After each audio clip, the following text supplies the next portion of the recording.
بڑی رکت انگیز آیات آ رہی ہیں ولید ابن مغیرہ کے بارے میں۔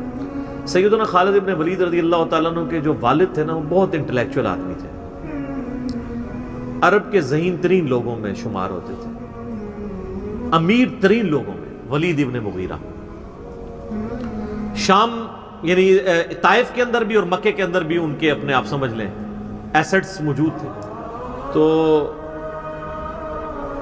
اب یہ ولید بن مغیرہ جو تھا نا، یہ چونکہ ذہین بھی تھا، سمجھدار بھی تھا، بڑا جہاندیدہ بندہ تھا، جیسے ہر یعنی معاشرے میں ایسے انٹیلیجنشیا ہوتا ہے، تو کافروں نے میٹنگ کر کے اس کو لانچ کیا کہ یہ جا کے نا نبی علیہ السلام سے دو ٹوک جا کے بات کریں، کیونکہ آپ علیہ السلام کی دعوت پھیلتی جا رہی ہے، تو کوئی ذہین بندہ بھیجیں مناظرے کے لیے، ٹھیک ہے، جو مناظرہ کرے۔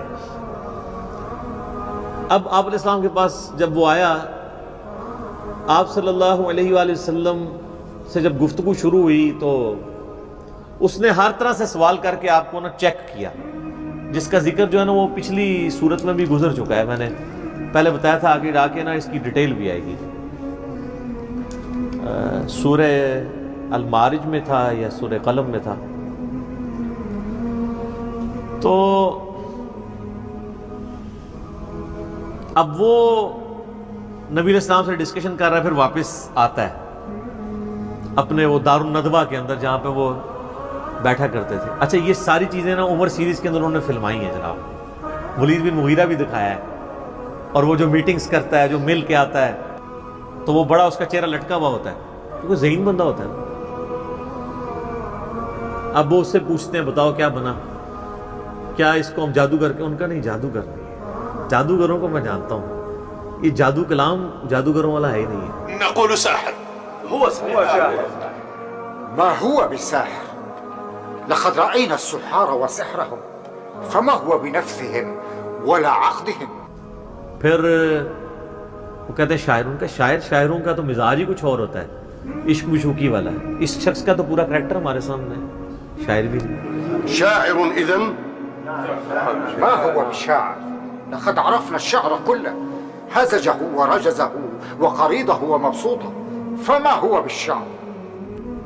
کاہن، ان کا کاہن کہاں سے؟ ہمارے سامنے یہ پل بڑھ کے جوان ہوا ہے، اس کا کریکٹر ہمارے بالکل سامنے ہے، ایک ڈائنامک آدمی تھا، کبھی اس کا کاہنوں کے ساتھ نہ کوئی دوستی رہی ہے، نہ کبھی کوئی کسی مجالس میں اس طرح کا شریک ہوتا تھا۔ نقول كاهن نعم لا والله ما هو بكاهن لقد رأينا الكهان فما هو بقول الكاهن ولا سجع۔ تو وہ اچھا، اب ان کو لگا کہ گیا جی یہ ولی صاحب ہی گئے ہیں، تو پھر اس نے بہانے کر کے نا، اس نے کہا زیادہ زیادہ کہنا یہ کہہ دو یہ اگلے لوگوں کی سٹوریاں بیان کرتا ہے، حالانکہ قرآن میں کیا صرف اگلے لوگوں کے واقعات ہی ہیں؟ آنکھوں میں آنکھیں ڈال کے مشرکین عرب کے ساتھ گفتگو نہیں ہوئی ہے، مکی قرآن میں تو ہوئی ہوئی ہے۔ اور پھر ہاں یہ بھی کہہ سکتے ہو تم کہ ایک جادو پیچھے سے چلتا آ رہا ہے، بس اسی کی ایک کنٹینیوشن ہے، ایک بہانے کے طور پر۔ اب اللہ تعالیٰ کو ولید ابن مغیرہ پہ سب سے زیادہ غصہ آیا، کیوں؟ کہ یار چلو باقی تو بونگے تھے، تیرے پاس تو ڈگری موجود تھی، تو نے علماء سوء کا کردار کیوں ادا کیا؟ چلو جاہل آدمی تو جاہل ہوتا ہے، جب پڑھا لکھا بندہ اس طرح کی حرکت کرے اس پہ پھر غصہ زیادہ آتا ہے۔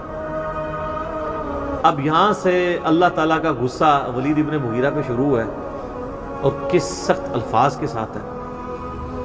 اب یہ لازم بات ہے کہ اسی کے 3 بیٹے مسلمان بھی ہو گئے بعد میں۔ ایک بیٹا تھا ان کا ولید ابن ولید، وہ خالد ابن ولید سے بھی پہلے مسلمان ہوا، اور اس کی وجہ سے حضرت خالد ابن ولید بھی اسلام سے امپریس ہوئے اور بعد میں مسلمان ہوئے، اگرچہ صلح حدیبیہ کے بعد ہوئے۔ 19 سال تک کفر کی زندگی گزاری ہے حضرت خالد ابن ولید نے، بعد میں پھر دیکھیں اللہ نے ان کو کہاں سے کہاں پہنچایا ہے، اللہ نے پھر مسلط کر دیا رومن امپائر اور پرشین امپائر کے اوپر۔ تو دوسرا بیٹا تھا خالد ابن ولید، اور تیسرا ہشام ابن ولید، یہ 3 بیٹے ہیں جو مسلمان بھی ہوئے ہیں۔ عمر سیریز کے اندر انہوں نے یہ سین بھی فلمایا ہے، جب خالد بن ولید مسلمان ہوئے نا تو کافروں نے اب ان کو تانا دینا شروع کر دیا کہ اس نے وہ دین قبول کر لیا ہے جس کی جو ٹیکسٹ بک ہے اس میں اس کے باپ کے بارے میں اتنی سخت باتیں موجود ہیں، تو یہ کیسے تلاوت کرے گا ان آیات کی؟ تو سیدنا سالم جو بخاری مسلم میں آتا ہے 4 بندوں سے قرآن سیکھو، ان میں سے ایک ابن مسعود بھی ہیں، ابی ابن کعب بھی ہیں اور سالم بھی ہیں۔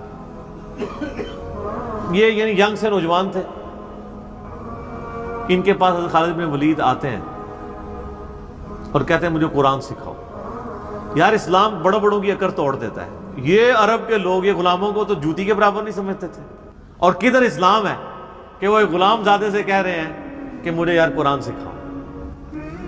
تو انہوں نے کہا ٹھیک ہے، انہوں نے کہا سب سے پہلے مجھے وہ آیات سکھاؤ جو میرے باپ کے بارے میں نازل ہوئی۔ ہائے ہائے ہائے، سر کتنا جگرا چاہیے، اور وہ انہوں نے جو سین فلمایا ہے نا، وہ بندے کے آنسو نہیں رکتے۔ آپ اگر عمر سیریز میں وہ دیکھ لیں کہ کیا کیفیت ان کے اوپر طاری ہوتی ہے، کتنا ان کو پسینہ طاری ہو جاتا ہے۔